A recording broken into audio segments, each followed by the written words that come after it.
Non-harmonic tones, or embellishing tones, are pitches that do not belong to the harmony supporting the melody.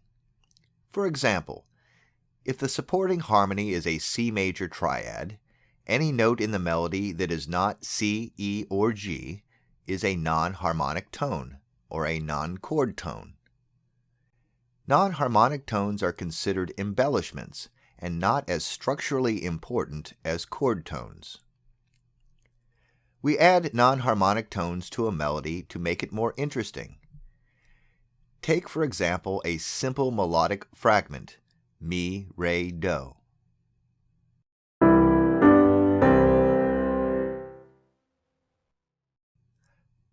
I can make that fragment more interesting by adding non-harmonic tones.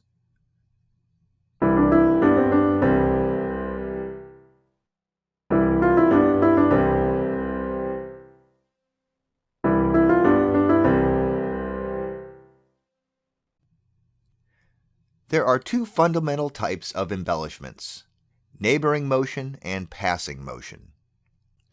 Neighboring motion is a movement by step to the embellishing tone and by step in the opposite direction returning to the original tone.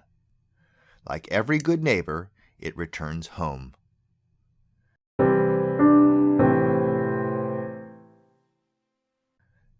Passing motion is stepwise movement to the embellishing tone and continued stepwise movement in the same direction to another chord tone. The embellishing tone passes from one chord tone to another.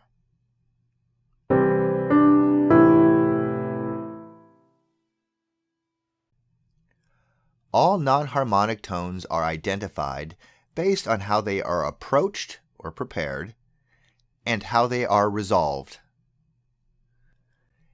A neighboring tone is approached by step and resolves by step in the opposite direction.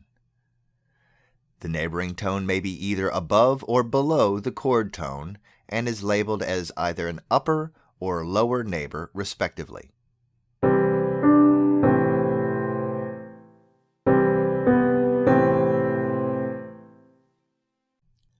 A passing tone is approached by step and resolves by step in the same direction.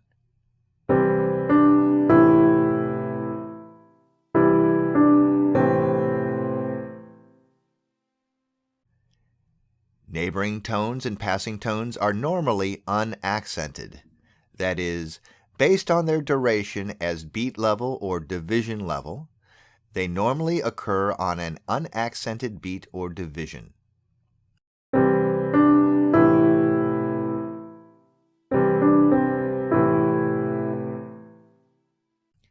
If they do occur on an accented beat or division, they become more salient and more dissonant, and we label them as accented.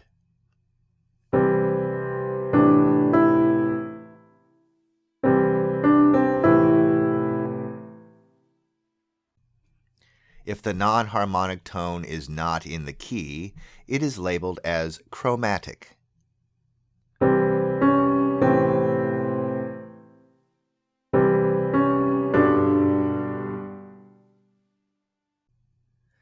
There are times when there are two non-harmonic pitches in between the preparatory and resolving chord tones.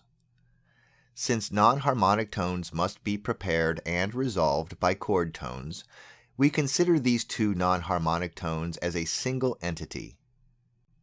If both the upper and lower neighbors are used together, it is a double neighboring tone, or a changing tone.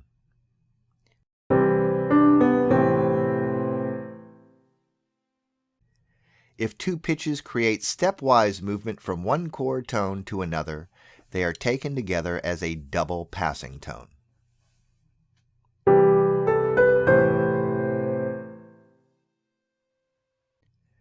A non-harmonic tone may be approached by a leap and resolved by a step, or approached by a step and resolved by a leap. These are generally called incomplete neighboring tones.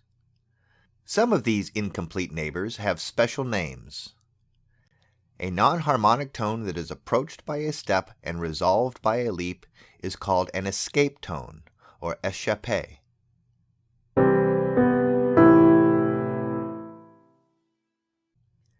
Though some people use the term appoggiatura to refer to any accented non-harmonic tone, the more specific meaning is an accented incomplete upper neighbor that is approached by a leap and resolved by a step in the opposite direction.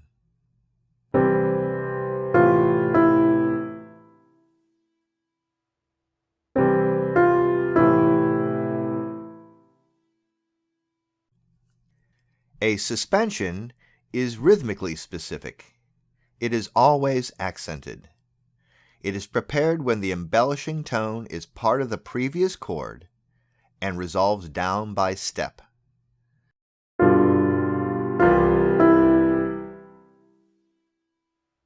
If the resolution is up by step, it is called a retardation.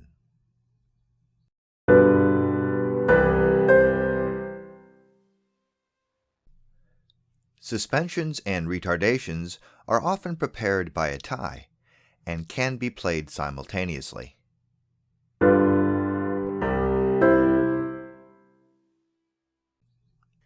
An anticipation occurs when a chord tone arrives too early, rhythmically opposite of the suspension.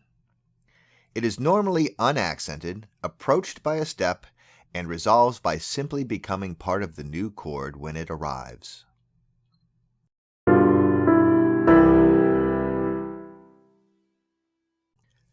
A pedal tone is a note that simply remains constant as the chords change around it.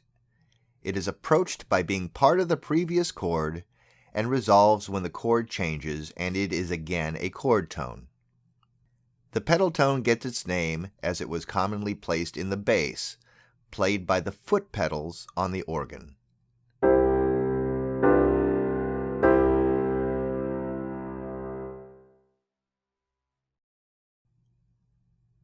All non-harmonic tones are prepared by and resolve to chord tones. Sometimes there are other notes that intervene. In this case, the intervening notes are delaying the arrival or resolution of the non-chord tone, heightening the tension of expectation. This is an additional layer of ornamentation. Sometimes non-harmonic embellishments are simply layered or combined. It is common to find a suspension ornamented by a neighboring tone.